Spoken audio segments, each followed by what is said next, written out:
Speaking specifically about the Guardian case, it's just such a hall of mirrors.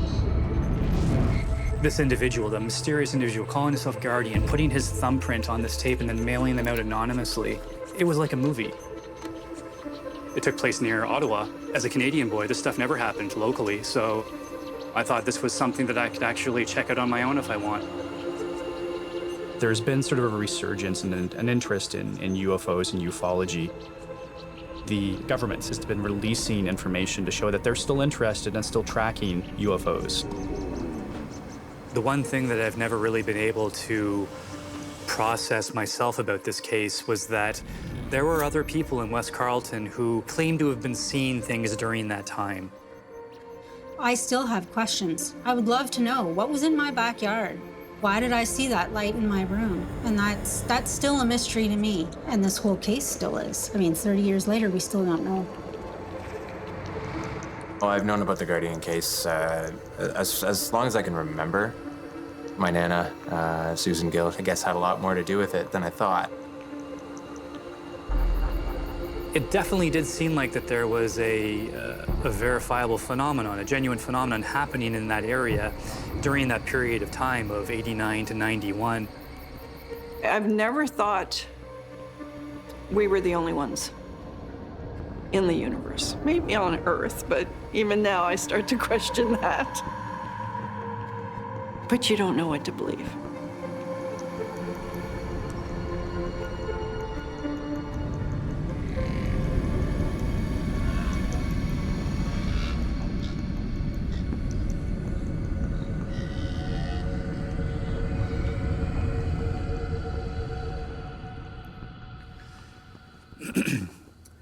In 1989, UFO investigators started receiving material from an individual who called himself Guardian.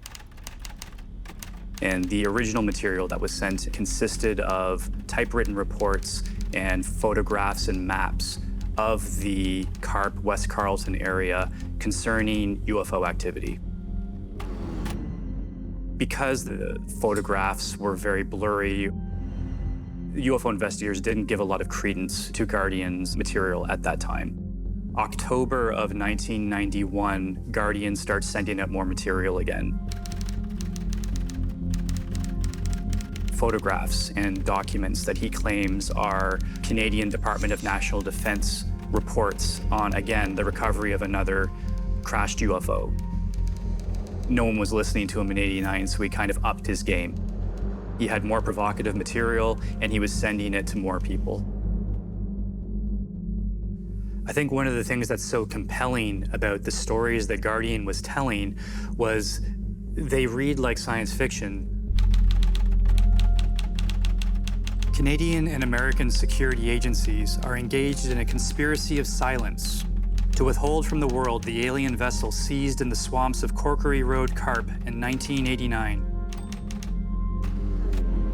The ship had landed in deep swamp near Corkery Road. 2 AH-64 Apaches and a UH-60 Blackhawk headed for the area the following night. They were part of a covert American unit that specialized in the recovery of alien craft.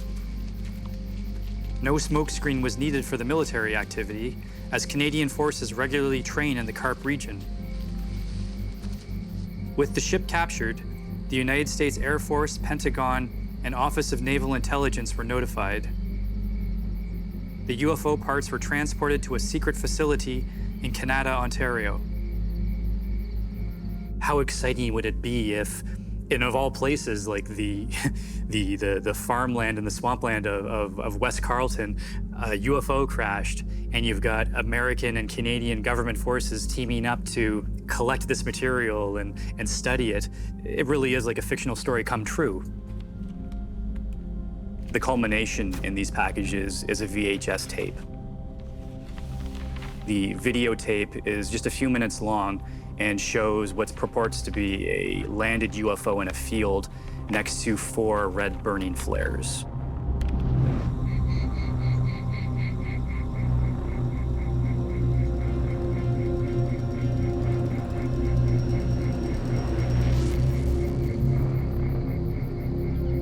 The event in the videotape was said to have taken place in August 1991.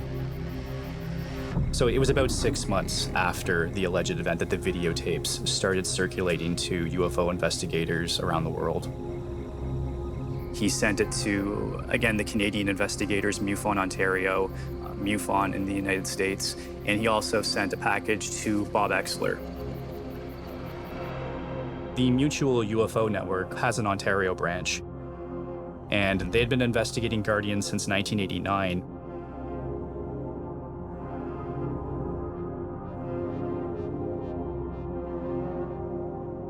Bob Exler was an American UFO investigator who sometimes worked with MUFON. I'm Bob Exler, a former NASA mission specialist and investigations analyst. Now, what you're about to see involves the results of a year-long investigation that started in February of 1993 with the receipt of a very unusual yet extraordinary videotape of a landed UFO craft just about 30 miles outside of the city of Ottawa in Ontario, Canada.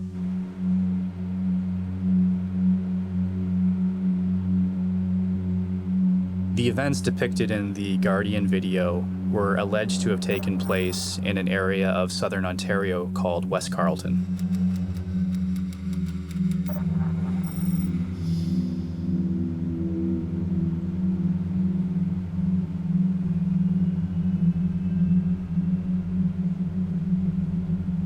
It was a brand new subdivision of executive homes built on 2-acre lots. It was somewhat flat but empty, like there was not a lot of homes, so you could see for a long way away. There was nothing around us. It was one of the wealthier communities in that region just because of its proximity to the city and its ability for people to commute into good jobs. There's a lot of green space out there, which is one reason that people love it so much. Everybody kind of knows everybody's business. Even when you move into the community, people know who you are and where you came from pretty quickly. So it's tight-knit. People look out for each other. There is a lot of military. There's a base not too far from here. I don't know how active the base is now, but they carry out operations there of some sorts of nature or whatever they do. There seems to be a lot of people who see stuff around the area, but they don't really know what's going on. I've heard from numerous neighbors that they've seen crafts, UFOs and whatnot, but they could never fully identify anything.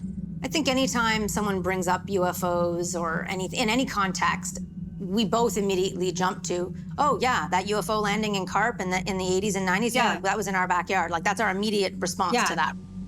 Now that you've seen the basic evidence associated with this extraordinary landing case, what we're attempting to do is to put together a full-length, 1-hour documentary for broadcast. We are hoping to get on-camera interviews with the witnesses and wrapping it up from there.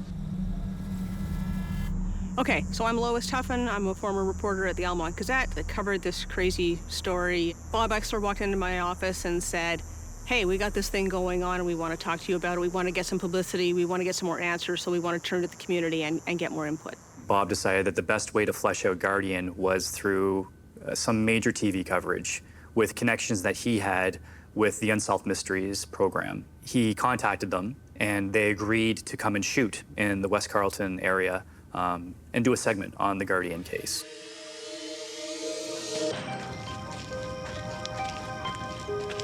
The key to the entire episode lies with a person using the name Guardian.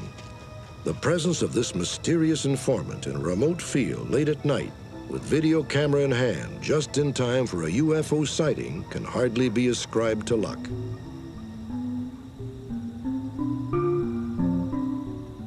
The majority of the shoot was at a farmhouse where supposedly the event took place. I was at college in 1992 in the fall. I was in the second year of a television broadcasting program when my teacher had been contacted by somebody from Los Angeles that she knew and was looking for some extra help on a shoot that was going to be happening in Ottawa that October. And when we found out it was Unsolved Mysteries, we sort of went, yeah, okay, why not? While on the film shoots, I was what's called a production assistant, so whatever had to be done, lugging cable, sweeping snow off rocks, fixing holes in walls that were left by the film crew, that sort of thing. I didn't know anything about the content of the show before we got involved, and I found out that it was actually this UFO story that had happened a couple of years before in Carp, and my buddy and I were like, oh, this is kind of fun. We're gonna be shooting some UFO stuff, okay. Looking back at Bob specifically, he was very much wanting to be involved in all aspects of the shoot itself. He wanted to be interviewed more and more and go on about the details of this particular event. So yeah, I consider him more of a personality in front of the camera as opposed to a scientist. But even the reenacting of the Guardian thing is Bob's hands doing all that stuff, which I thought was rather odd. I'm certainly left with an indelible impression that he had an agenda. He wanted to be in control of the way the media was shaping the narrative of the Guardian case. I have vague memories of him talking about other events that he was involved with and how this particular one, Guardian, you know, being in his mind, thinking it was a whistleblower from the Canadian military. Having no contact with Guardian is probably the biggest frustration to an investigation like this. We don't know who Guardian is. We don't know if Guardian was sent or went on his own. I believe I watched the Unsolved Mysteries probably at least 10 years ago. At some point, I saw it. And it was kind of like, okay, that's cool. Yeah, that was in our backyard. Was there a real event? Was there a hoax? And you know, we were witnesses to it. We do wonder, what did happen back then? Something happened. We don't know who the Guardian is. We just know that things happen at the same time. So whatever happened, that stuff happened in our backyard. And we were just kids. The community that we lived in was Cedar Ridge Estates in West Carleton.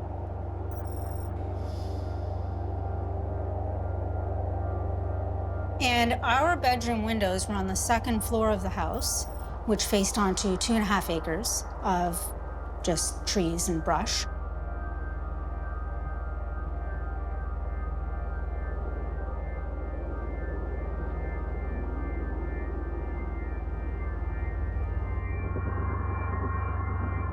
It was dark. I was going to bed.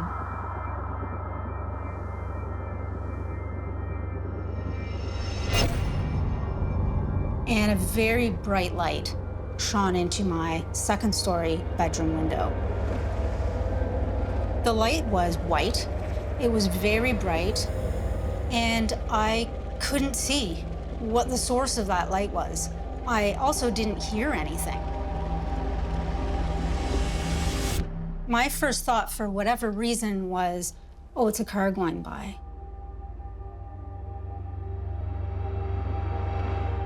And then I immediately thought, wait, that's impossible. Something, whatever it was able to shine a light that bright directly into my bedroom on the second floor of a house without making any sound. It had to have been relatively close to shine that brightly. And the next road was very far away. I immediately got up. I went to the window.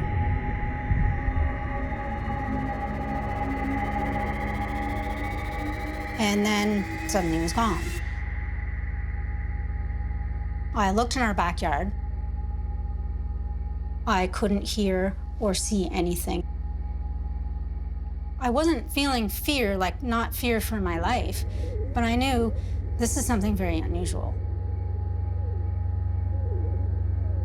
This memory has stayed with me very, very vividly all this time, simply because it's just one of the strangest things that ever happened to me in my life that I always wondered, what was that? I still have questions. I would love to know what was in my backyard. Why did I see that light in my room? And that's still a mystery to me. And this whole case still is. I mean, 30 years later, we still don't know who the Guardian is.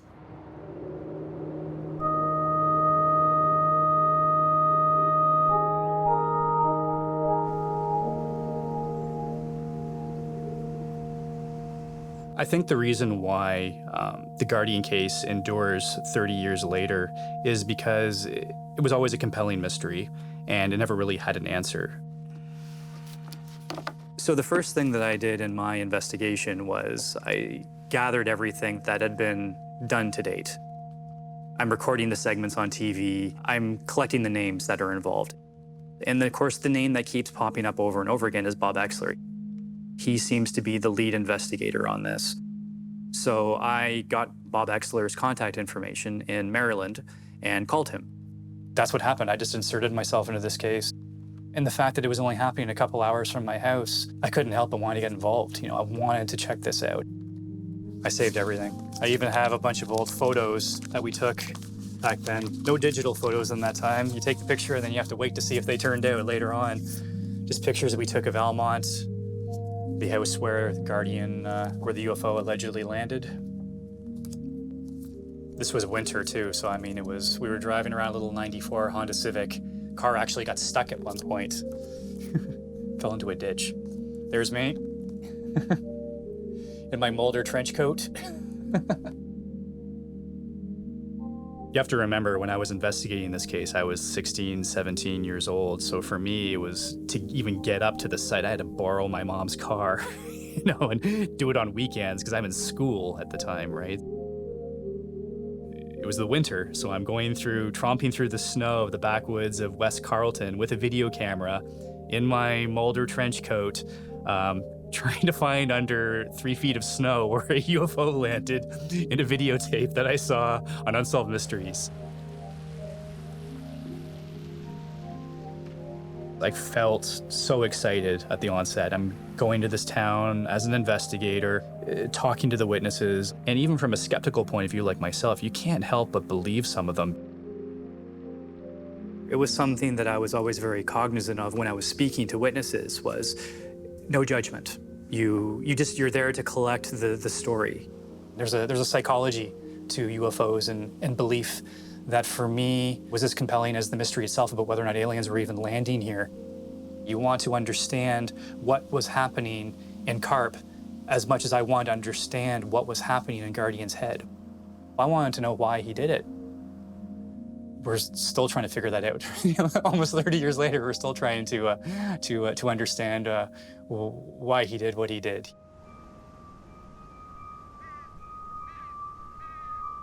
So the following February of 1993, the Unsolved Mysteries segment airs. Now Guardian is, I guess you could almost say, in the pop culture. It's the world now knows about the Guardian case.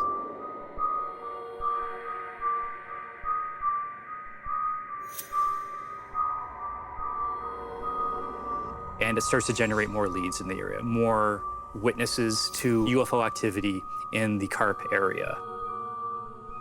Our investigation continued following the Unsolved Mysteries production.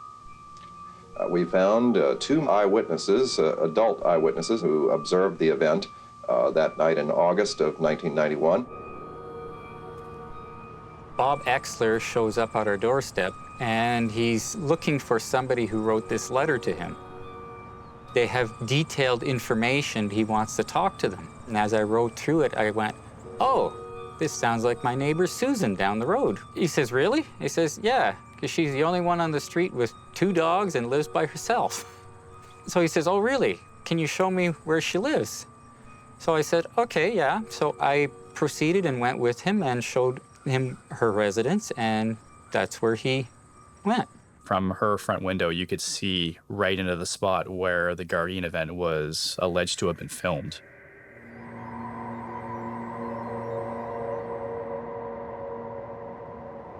So my grandmother lived alone. She moved here in the summer of 1987. She lived here until the spring of 2018 when she passed away. She saw the episode on Unsolved Mysteries on television and had contacted Bob Exler, saying that she had information regarding the Guardian case. She was a very firm believer that UFOs existed and that these things happened. So I felt that it's what could be the harm in actually just saying what happened here. So my grandmother was sitting down on her couch in her living room, watching her television programs for the evening. Her dog that she had at the time, Sheba, had started barking, alerting her to something going on in the neighborhood. So she looked out the window and she saw lights emanating from the trees towards the Labanx property. Lights that were spinning in a counterclockwise direction, and then it rose and took off really fast and just disappeared into like a little blink.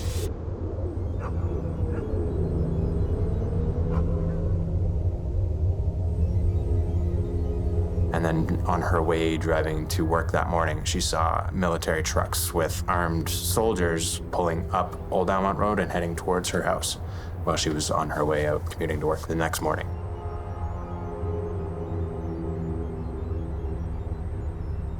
That was the story that I grew up with knowing, and then the Guardian case airing on Unsolved Mysteries and finding out later that she had something to do with those incidents.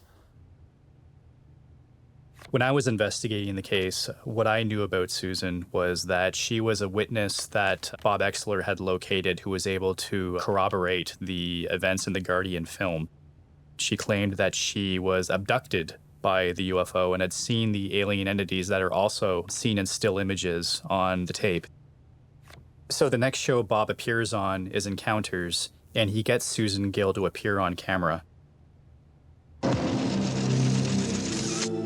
One witness came forward with a detailed description of her encounter. She requested that we hide her identity because of possible repercussions that her testimony might cause. So why don't we... What happened? Well, I saw a light emanating up from behind the tree line. She doesn't want her identity revealed because she's worried about repercussions from her superiors. Susan worked for External Affairs, and she didn't want to suffer any repercussions from her job, which is why she used a pseudonym. But for Bob, this was just something else he could add to his narrative by saying that she had a sensitive government job. It goes into his story that there was a government conspiracy involved. I saw somebody come out of the side upper half of the craft. The skin of the person, I'll call it a person for now, had a glow to it. That's my Nana. That's how she talked. I could see features. That's her hands. That's the way she spoke. She was a very firm believer that UFOs existed. Sarah appeared to have witnessed the Guardian event, but it was her next observation. My grandmother knew how to use computers, how to use technology, especially working with the government. I know she owned a typewriter. I know she was working with Bob, and I know she was trying to get to the bottom of what was going on here. I do remember that she didn't like the way that he was conducting his business, or he didn't like the way that he was conducting his interviews or finding information. There was some talk among the Canadian investigators that the American investigators clearly had a monetary interest in the case. They really wanted to sort of brand it and make it their own. A lot of times when there's a very popular case, an investigator will want to own it. They want to own everything about it. And so if the media is going to talk, they're only going to talk to me. It's a very territorial thing that I've seen in a lot of cases and was having very firsthand knowledge of with Bob Exler in this case. And I think that Exler and his crew really wanted an answer. They really wanted to nail this and then go back to their lives. It took no time to gather a group of local townspeople who claimed to have witnessed the UFO event. Most were eager to cooperate. After Bob showed them the Guardian tape, each one shared their version of the experience. I thought I had seen some strobing within the light. At that point, it started coming down and at us. They had actually called me a witness to the Guardian landing in the documentary, which was totally false.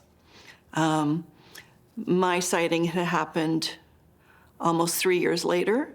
I believe the Guardian was 1989, and my sighting was 1993.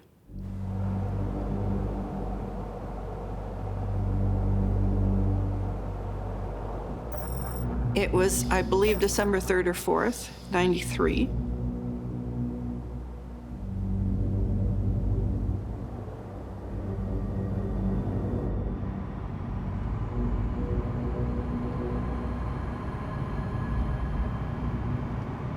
I was coming home from my son's karate lesson, and he was in the car with me.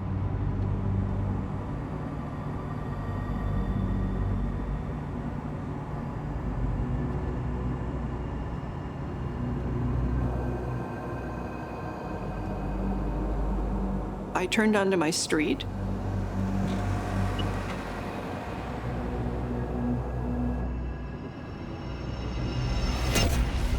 And there was these stadium lights above the road. And I thought, there's gotta be an explanation. This is something, you know, it'll be a helicopter. It looked like maybe the width of a house, maybe 50 yards above the road. And what struck me was the dead silence. There was no wind, there was not a sound.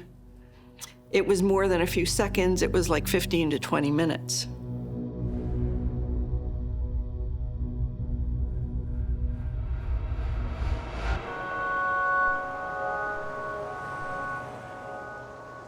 The irony of what Bob does by trying to combine these things into one case is that it actually damages the credibility of the larger phenomena that there was possibly something happening in West Carleton.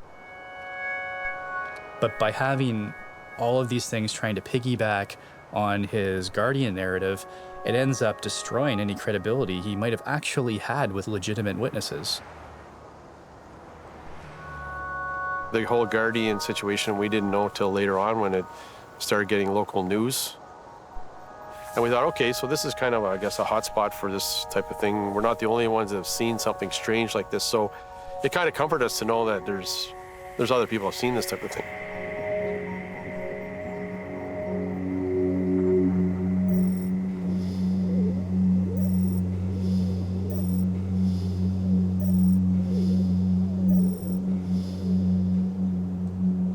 This incident happened in the summer of 1991, and it was July or August. Kirk was on an afternoon shift, and I was home alone. It was around 9:30, 10 o'clock. I put my son to bed.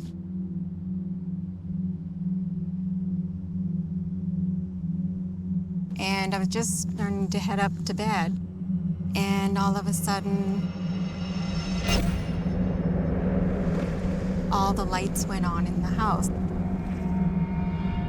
It's like it was lit up, and it was very bright.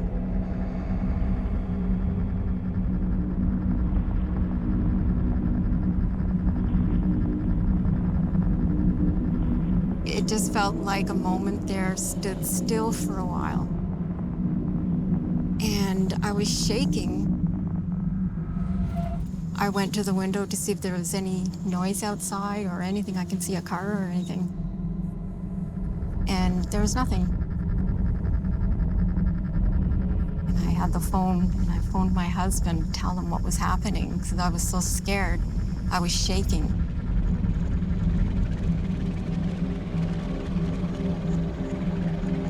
My first reaction is, okay, are you all right? Is there any noise? No noise. It was a scary, scary moment. Well, the next day, we decided to go for a walk down our laneway, and we came to the end of the laneway. And all of a sudden, the helicopter landed in the field in front of our property. There was at least four people jumped out of the helicopter. They got out of the helicopter and they started scurrying around the area that they had stopped. And they were running in the area pretty frantically. It lasted about a minute, and they got back into the helicopter and it took off. Like, what was that? I've never seen anything like that in my life. And it was scary. Like, actually, if it had lasted a little longer, I would have called the police. But it was so fast, they did it, they were in and out and gone. The general consensus from the people in West Carleton, they sort of fell into three groups. There was people who believed it was an out-and-out hoax. It was just done for publicity. There were people that felt it was absolutely UFOs. These were people who were hardcore believers of not just UFOs, but all kinds of paranormal phenomenon. And then there was a third group that felt it was just a videotape of military maneuvers that had already been seen by many locals of taking place in that area due to the nearby military base. All kinds of reports of military helicopters performing exercises, night maneuvers with infrared flares. One of the components of a conspiracy beliefs that we've noticed in UFO cases is belief in sort of the grand conspiracy, that the aliens are here, the government is covering it up. There's also a popular notion that UFOs themselves are drawn to military sites. And Ottawa being the seat of Canadian government, it's not a coincidence that there have been a number of UFO sightings in the Ottawa area. You would think that if there was something to the phenomenon and that they were investigating humanity, these are the locations that they would be exploring. So why are they here? That's another good question. I have no idea. It's just this area seems to be a hot spot for them, and we're not sure because they seem to always come straight in from the west. And from where, I have no idea. In my mind, there's something more going on that we're not being told, and governments are not telling us the truth about a lot of stuff. I had always thought that the Diefenbunker, which is where we are right now, was maybe what attracted whatever to us.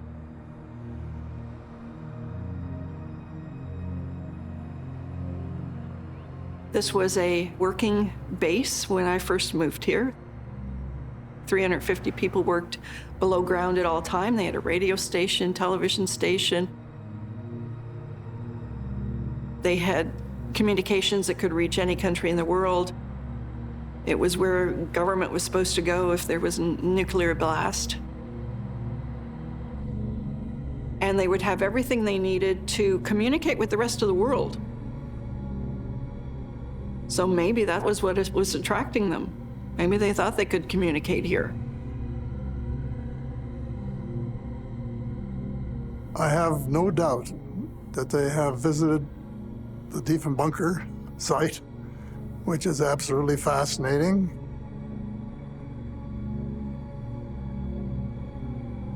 These were built across the nations. There are many of them.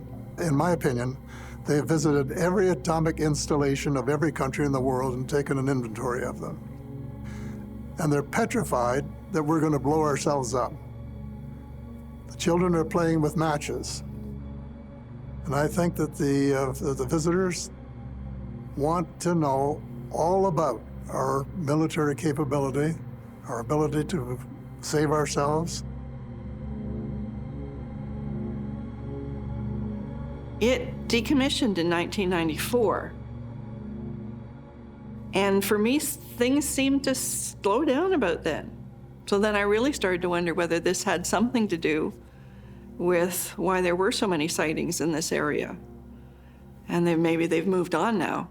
In my mind, a UFO case is never really closed because it never ends with someone finding a UFO or an alien body. No case to date, anyway. It always ends with, well, it could have been this or it could have been that, but we don't really know.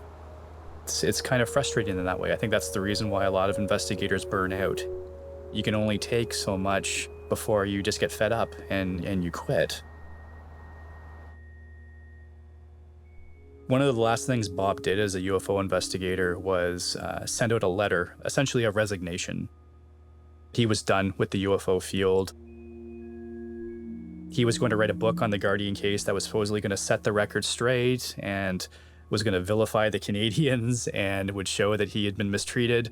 And of course, the book never materialized, and Bob was never heard from again in ufology.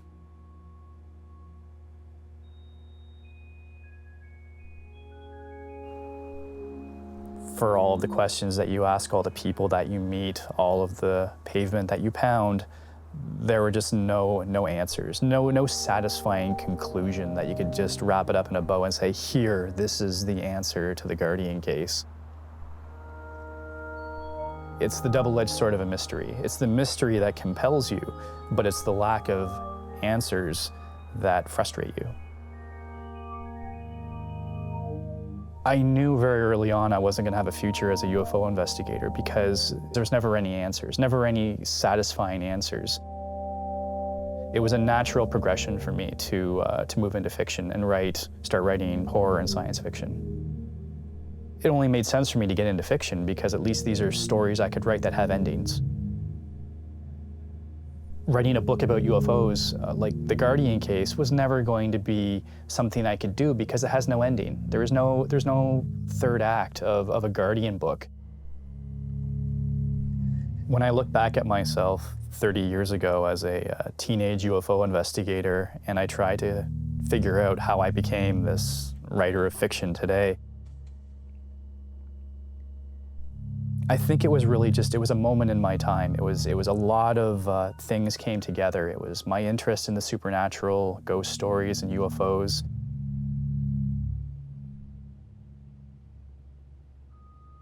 The one thing that I've never really been able to process myself about this case was that there were other people in West Carleton who claimed to have been seeing things during that time.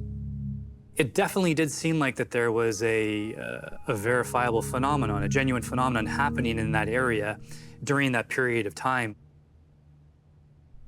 Belief is a very powerful thing, and it's a very personal thing.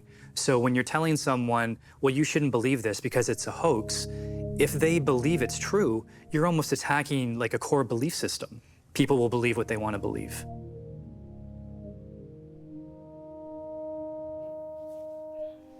I have no idea. To be honest, I have no idea. Part of me wants to believe it was something that there was an explanation for, and part of me says no. I've never believed that we were the only ones in the universe.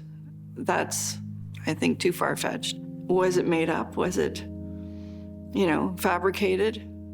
Or was it just twisted? I don't know.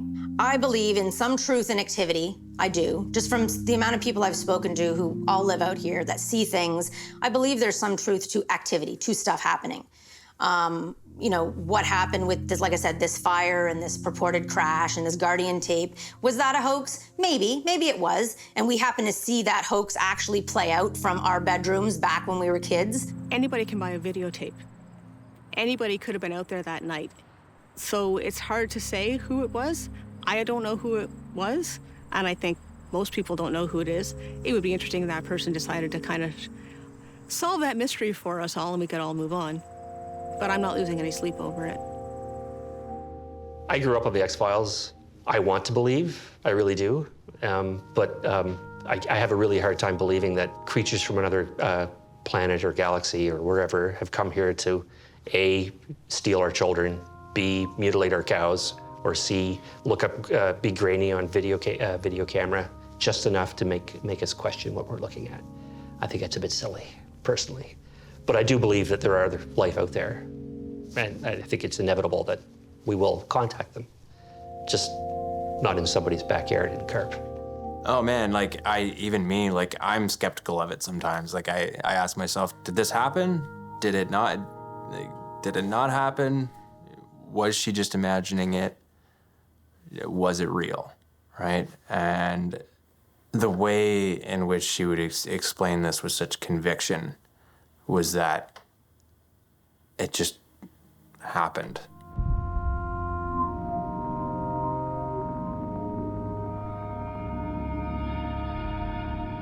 And I think what she would say to skeptics out there, or people that would say like, yeah, this isn't real, or maybe you made it up, or maybe you dreamt it, she would say, you'll find out one day. Like, it was kind of what she seemed to say. Like, it was that, we'll all know the answer one day.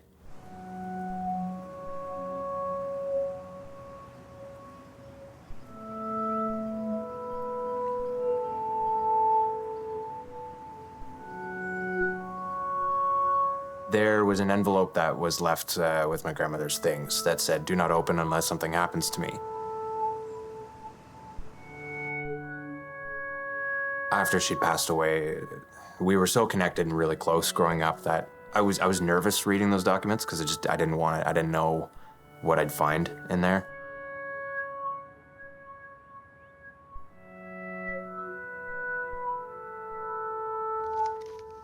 I had decided that now's the time, I guess, to open it up and take a look.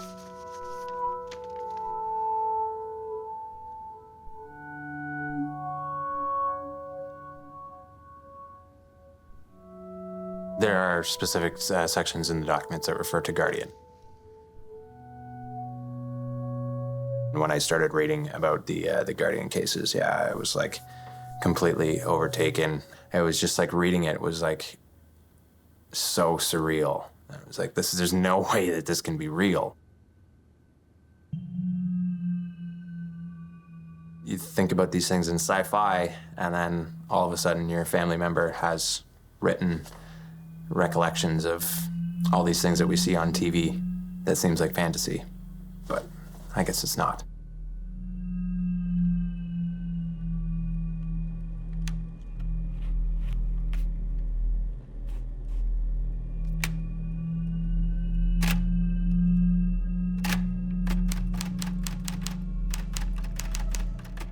The UFO sighting, August 18th, 1991 on the Labanek property.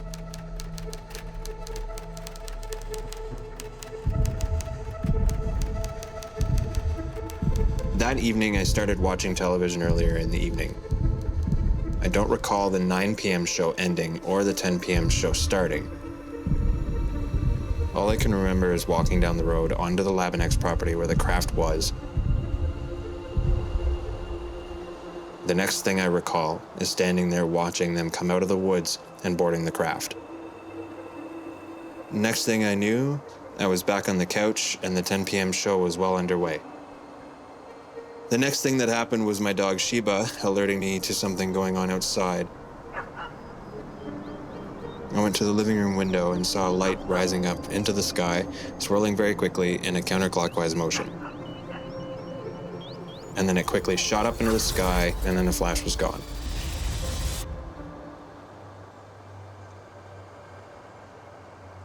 My grandmother, at this point, I had thought that she would only had something to do on the sidelines of it.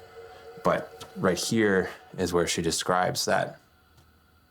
It literally describes what was in the tape. Do you think your grandmother was Guardian? Or do you think she was recording the videotape? I don't know. I can't definitively say yes or no. I want to, but I can't definitively say whether it was her or not. There's no evidence that says, I took this videotape. You know, there's no evidence that says she was Guardian. I don't think.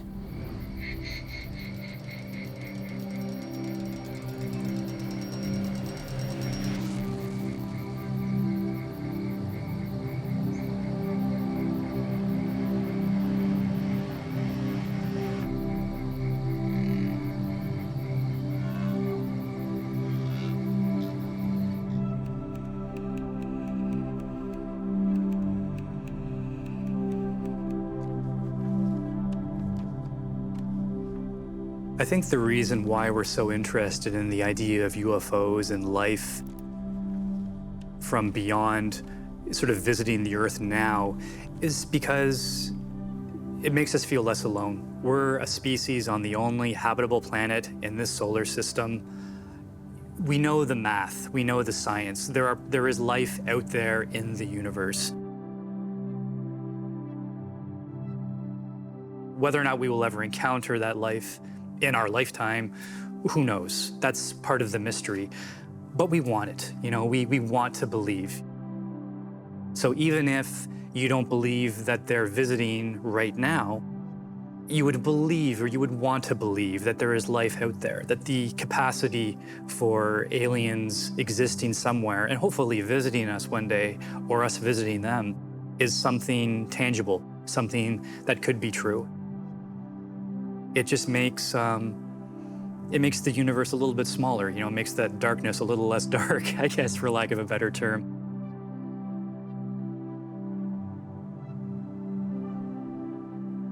It's a nice feeling to have, I think, to know that there would be somebody out there that you could just sort of connect with, another species that you could share life with.